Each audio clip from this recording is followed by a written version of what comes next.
Behind the dianthus is a viburnum, and it'll be a pretty tall shrub eventually.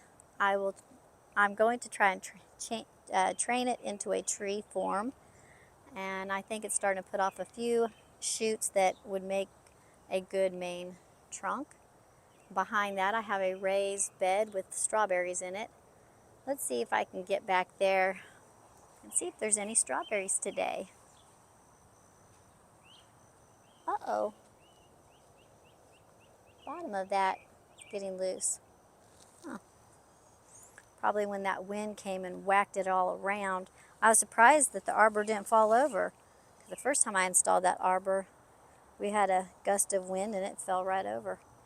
All right, let's see. Oh, well, we got little ones forming. I think these are all year or all season blooming, ever blooming. There we go. We got flowers, just no fruit. Okay, I need to move that one right here because that one just, I don't think it gets enough sun. Oh, and then I have this little baby thyme. So cute.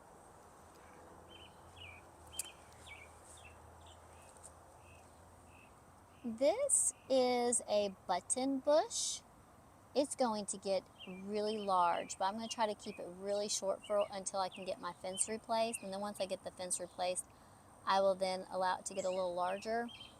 But I got that from the Memphis Botanical Gardens. They were having, it was Arbor Day or near Arbor Day, and they were giving little sticks, cuttings from their bushes for people to take home. This is a, what is this purple? Forest Pansy Redbud. And it's doing much better over in this location than it was in the other locations I had it. I had it in the ground, but I dug it up and put it in this pot. This is a white Iceberg Rose. Although the stems are very long and lanky, so it might be a climbing variety. I don't think so, but it could be. It's definitely larger than what I thought it would be. And it also gets spots on it pretty easily and then loses its leaves. So it's an all right rose. Got climbing jasmine. Some cannas in pots because I don't want them in the ground. This is a Belinda's Dream pink rose.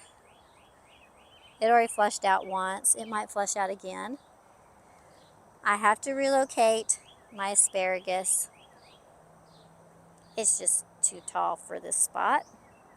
The wind also comes and knocks them down. And so it's messy looking and, well, it needs to go. Although I'm sad because that means that it'll be two more years probably. Oops, 2 more years before it'll probably produce for me. But we did get asparagus off of it this year. I have a Kangaroo Paw in this pot. And what did I, oh, this is a little creeping sedum of some sort. Blooms these little cute little yellow flowers. It rained so hard and for so long the other day, most of the plants don't look great. I have a lantana planted in here.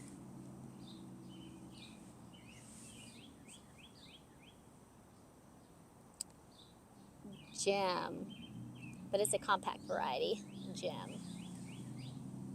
And then that's also a, well, no, it's, well, I'll have to look that up. That, I want to say it is a Baptisia, but it's not. It is not a Baptisia. I have to, it has purple blue flowers though. I'll think of it. Oh boy, yeah, you're not looking good, Gerber baby. Oh boy, we need to rescue you. Too much water, I think. I have some more of that ground cover that was over there with the little blue flowers, but this one gets so much more sun, and so the leaves turn their little pretty purple burgundy color. Oh look, it's about to bloom some more little blooms. And I have azalea in the ground there, and then this little path I did last year.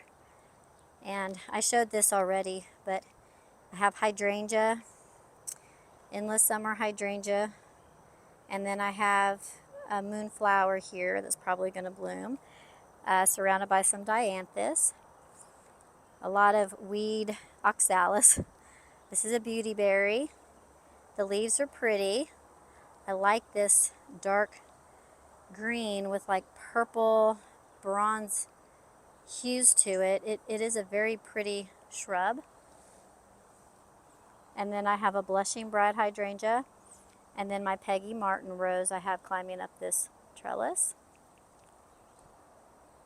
It's reaching out. I want it to get to that wire and then get onto that electrical conduit there, and then take off going up. And then this is I call it the junky area, but this is where I store my plants and everything, and I'm not going to show it because we've had so much rain. I'm just, ugh. And then I've rescued a couple drift roses. When I was trimming them up, they had made babies. So I rescued them, and I did not toss them. Probably should, but I didn't. Another azalea, it's out of bloom. I have a peony popping up right there, and I don't think it'll bloom. I'm not sure it'll get any larger than that. I will probably have to lift it up some, probably pull it up into the front up here. This is Everilla carex, so I might pull that up and get it closer to the edge where it gets more sun.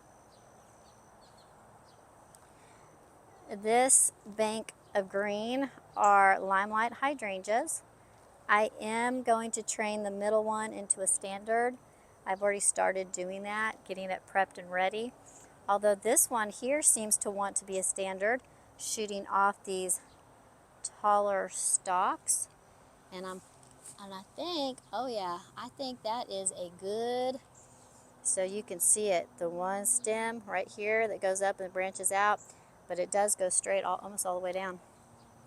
This one is right here. This is the one I'm training.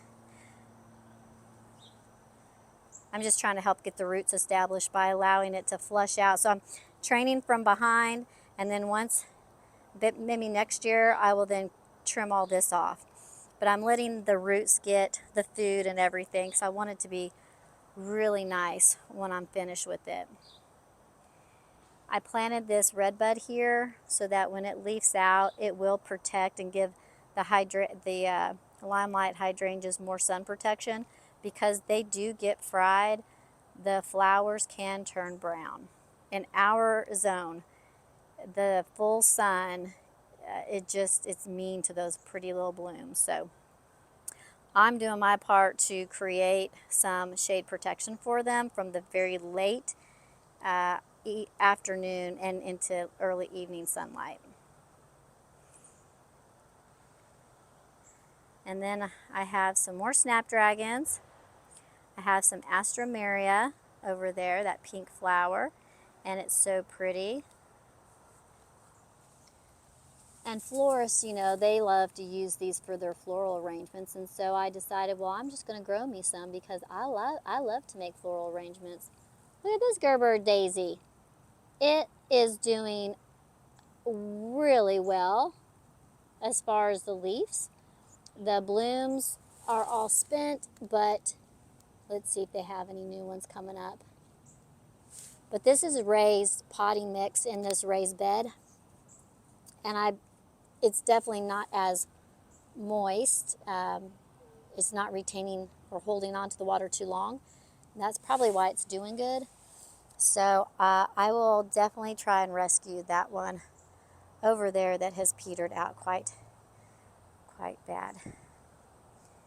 Lamb's ear, it's blooming. And I think I agree with everyone. This is the first time I've seen it bloom. And I think I'm with everyone. The blooms are just not spectacular. And I haven't been out here enough watching to see if the butterflies love it. But if I see that there's a lot of beneficials on it, I will let them stay up. But if not, if it's not their favorite plant for nectar, then I will probably snip those off.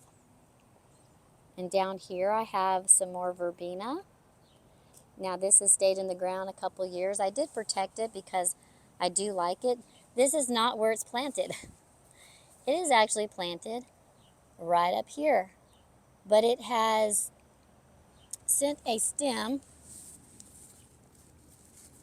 all the way up here, and I put a rock because to hold it down onto the soil. Well, here it is. I don't know how it got over there. Anyway, I had the rock on it so that it could root in, and that way I could snip it, and I have two plants. So, isn't that called layering? Yeah. And there it is again in that pot.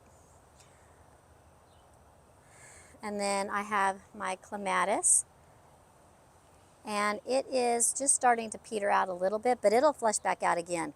This thing flowers all year long. It's wonderful, and I think it's just a Jackmanji. And our storm the other day did quite a number on all of our plants, all of our flowers. So we do have a lot of wilted flowers and that are, just don't look so great because of that bad storm we had. I mean, it spawned tornadoes. We were in a tornado warning and everything. So I do have the rainbow chard back there. I just can't cut it back yet. But it's sad because I have bulbs that were trying to come up that weren't able to come up. So I'm going to have to relocate that once I get that vegetable garden together that we removed all that grass for. I will then relocate those because they do last. Now they'll wilt in the heat of the day. They'll all flop over and wilt, but then they perk back up. So, and this is a Miss Piggy fig, and I have it in a pot. And I don't see any flowers. Oh, but I do see fruit. Oh, little baby ones. Okay, so we are going to... Oh, I see more there. Oh, the flowers must not be very, very pretty because I just didn't notice it. I didn't notice it flower. Have a blueberry bush that is eagerly awaiting its home in the vegetable garden. And it's got lots of blueberries forming. This one was actually protected kind of up under that spirea when we had that horrible storm. So I actually still have blueberries on it. My other ones, a lot of the blueberries fell off. So these are my double play doozy spireas. And they are getting quite big. I'm going to come back and shear the tops back. Then it'll reflush out and bloom again. And then I've got to pot this Meyer lemon. It's the improved Meyer lemon.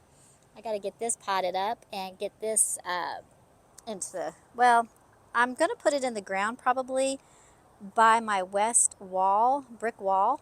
I've heard that microclimates, that if you have a west facing brick wall or concrete wall that does hold a lot of heat, that it'll help keep them alive in the winter. This is another one of my blueberries, and it does still have blueberries on it. They still are trying to form up. But I plan to put, okay, so this blueberry here, I think I'm going to put it in the landscape. And the reason why is I love these leaves. I think the leaves of this blueberry plant is so pretty. It's kind of like that lemon meringue baptista that I showed you over there. Let's see, where is it at? It's right behind those dying dusty millers, right behind the swan, the blue swan. Anyway, the leaves are that blue color. They're just so pretty. These leaves are not bad, they're just tiny. And so I probably won't put this blueberry in the landscape, but I definitely will do that other blueberry I just showed you. This is the tree I'm waiting to plant. This is the Jane Tulip Magnolia. And I need to get her in the ground because every time we get a wind or storm, it keeps blowing her over. So I need to get her in the ground soon. They should be coming to pick this up today. Thank goodness. It's so big and chunky. Boxwood. Some more denim and lace Russian sage. I have a sedum there. Don't remember the type. But it loves its life. And look how cute of a little dome it makes. The shape is just perfect little plop. That's so perfect to me. And then I have some wild coreopsis that I'm letting it seated there. And so I'm just letting it stay. I don't know what that is back there. It might be an echinacea. I don't know what it is. I didn't plant it though, but I will let it stay. And then this Japanese maple is a columnar growing one. And let's see if I can get the name of it. Winter's Column Red. Winter's Columnar Red. Winter Columnar Red. And it's in the ground. And then I have a hardy hibiscus here. And then I have a butterfly bush. Is this Miss Violet? Yeah, Miss Violet butterfly bush. She's waiting to get in the ground. And then I have this pretty little dainty little flower.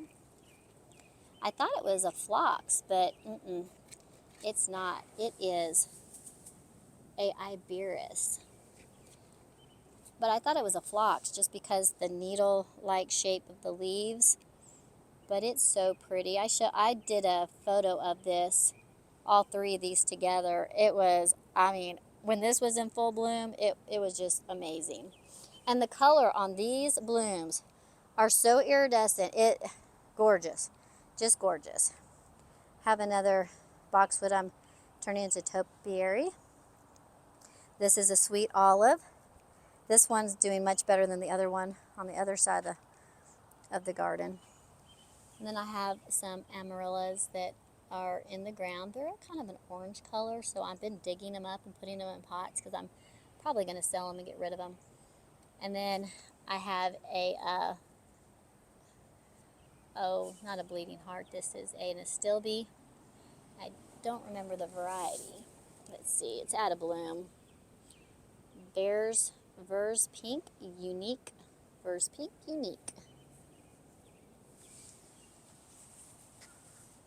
But it has new growth, which is good. And it gets a lot of afternoon shade. So I think it'll do well there. And it doesn't get any wind on it. So anyway. Oh, I didn't show you so this is my garden area by my patio. And I do a lot of nursery, like growing stuff, protecting stuff and whatnot over here. But I wanted to show you my fatsia. So there's my fatsia, and like I said, it blooms up these weird looking flower blooms, and the bugs love it. I have hostas in here. Hostas are in the ground. A lot of things are not in the ground yet. I've been waiting for the soil to dry out. I have a lantana right there, this little green thing in the ground. I need to dig that up and get it out of there because it's not going to grow. It already is being shaded by that fatsia. I do have this winter orange Japanese maple. I did a video a couple days ago on this. And then I do have a climbing rose there, Perfume Breeze. And I don't see any blooms on her at the moment. Oh wait, actually, I have a picture that I'll put when she was in full bloom. She's probably going to flush out again because she bloomed last year too, like this. And so, oh yeah, see? So I have little flower buds forming higher to the top where it's getting more sun. It's obviously starting to get more shade down here, probably because of her height. Anyway, so I have quite a bit that I have to get into the ground. Isn't this so pretty? I saw this, and I'm going to put it in a hanging basket because see how it drapes? Now it can get big. I've seen it in someone else's video. They showed it, and I was like, wait, that's a shrub? And I had already bought this. But this is a scarlet firecracker fern. And yeah, that picture does look big, doesn't it? And it gets, oh, it does get 3.5 feet by 3.5 feet. Well, I'm going to put it in a pot and for 1 year at least and just let it drape because I think that's so pretty. And I think hummingbirds probably really like these. I mean, these flowers are perfect for them if they produce good nectar. I don't know much about them. Haven't really researched them a lot. I had this creeping phlox in here, and it was in full bloom just a week ago. It was gorgeous, but the rain. And then I have this salvia gray guy here. I plan on putting out in the landscape. And I've got to get that no, not diamond frost. That's Queen of Hearts brunnera. And I've got to get those in the ground here soon. I need to do that. I got more ajuga, and I do have a fuchsia in the ground. Anyway, so that is my backyard. So let's just get one panorama. Still a lot of work to be done, but it's starting to come along.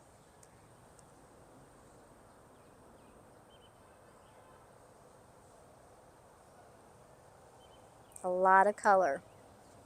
Things are blooming, and things are still yet to bloom. So I'll update once the other flowers have bloomed and once I've put in my tree.